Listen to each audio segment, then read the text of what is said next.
Hello and welcome back to another video. Now I'm here today at Hakata Station in search of a Shinkansen. To which you might well ask, why do you need to come to Hakata just to see a Shinkansen? Good question. And the answer to that is that today I don't just want to see any old Shinkansen. There's a very special Shinkansen I've come here to see. So let's go and find it, shall we?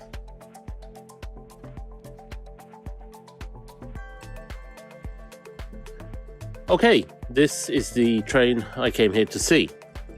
Now, you might notice that it's not actually in a station, or for that matter, on track. Actually, it's positioned in the open space right in front of Hakata Station. So, let me explain just why this train is here. The story starts just over 15 years ago, back in March 2011.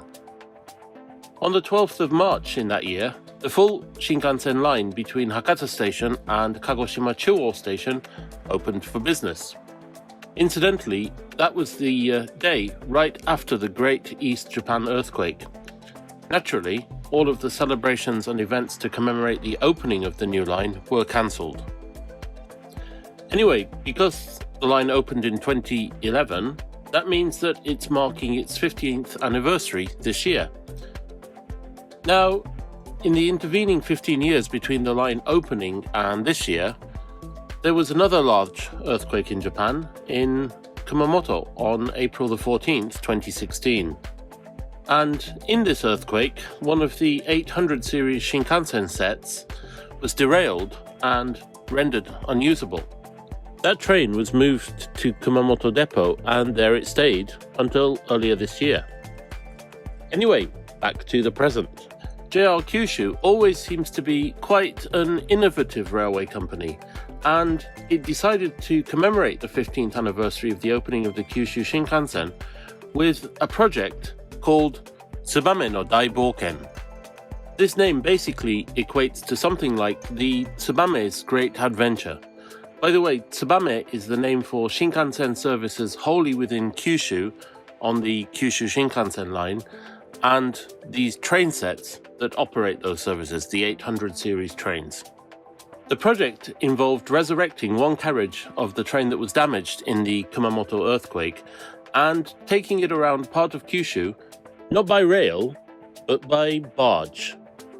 From Kumamoto port, it went as far south as Kagoshima before travelling back up to Hakata. Yes, you probably guessed it.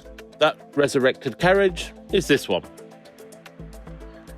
But the project didn't finish there. There was an event a few days ago where selected people got the opportunity to contribute to painting a huge cherry blossom tree on one side of the Shinkansen. This cherry blossom tree, in fact, and very impressive it looks too. So, let's take a closer look.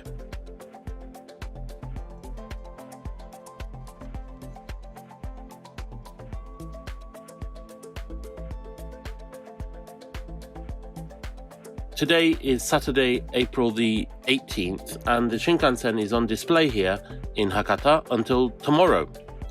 I really couldn't miss this opportunity. I did really have something else planned for this weekend, but that can wait. This can't. I think that this is literally a once-in-a-lifetime opportunity.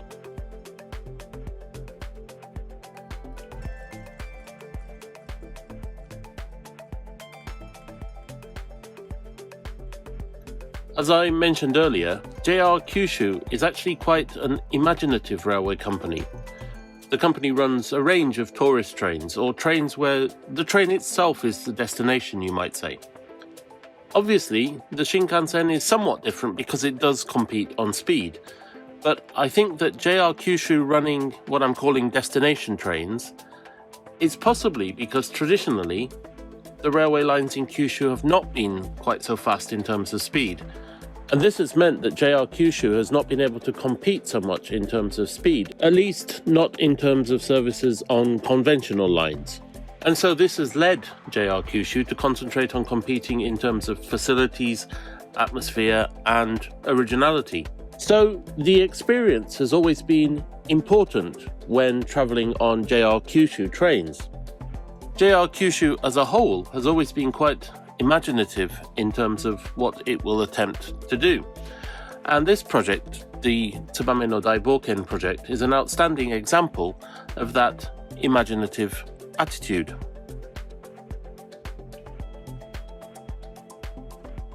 This may be a little bit off topic, but I can't help but draw comparisons between JR Kyushu and another JR company I use quite frequently, where there doesn't seem to be really that much innovation, originality, or imagination in terms of local train services. Let me just say that I think it would be very interesting to see how JR Kyushu would run some of the local lines in Hiroshima Prefecture. That's definitely something to dream about, but it's also a story for another time. In terms of the Tsubame no Daibouken project, it seems that conceptually the damaged Shinkansen was sort of anthropomorphized as a person for the project.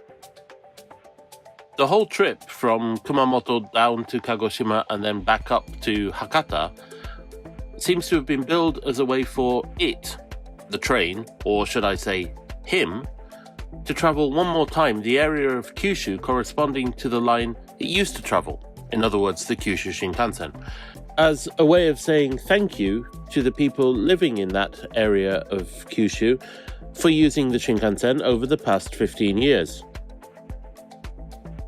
When you think about it, the whole idea of taking a Shinkansen from Kumamoto all the way down to Kagoshima and then back up the western side of Kyushu to Hakata on a barge sounds crazy, to be honest, but it's very much something that JR Kyushu would do. And I think it's a brilliant, wonderful project and a unique way to celebrate the line's anniversary. I'm really glad I made the effort to come and see the train today. Somewhat intriguingly, JR Kyushu's website hints that even after April the 19th, the Tsubame no Daibouken project will continue. There are no details, but I'm sure that JR Kyushu being JR Kyushu, something interesting is planned. I think that even if that something interesting ends up being only preservation and display somewhere, it would still be a fitting end to a quite brilliant resurrection of a train that was damaged in an earthquake. When you think about it, a train damaged in an earthquake, left to basically rot, for want of a better word, ends up being resurrected as what you could call the symbol of the line's 15th anniversary. It's a really heartwarming, rising from the ashes sort of story. A bit like the line itself, really. Opened amid the overwhelming sorrow in Japan after the Great East Japan earthquake, the line has overcome this inauspicious start to become a major transport artery in Kyushu, transforming both business travel and tourism. So, anyway, here's to the next 15 years of the Kyushu Shinkansen. Thank you very much for watching this video. I hope you enjoyed it. If you did, please do leave a like, leave a comment if you want, and as ever, if you want to consider subscribing, that would be very much appreciated. I do hope that there is a second part to the Tsubame's adventure, and if there is, I will make every effort to go and make a video about it. I very much hope to see you in that video, if and when it happens, but for now, from Hakata Station, goodbye.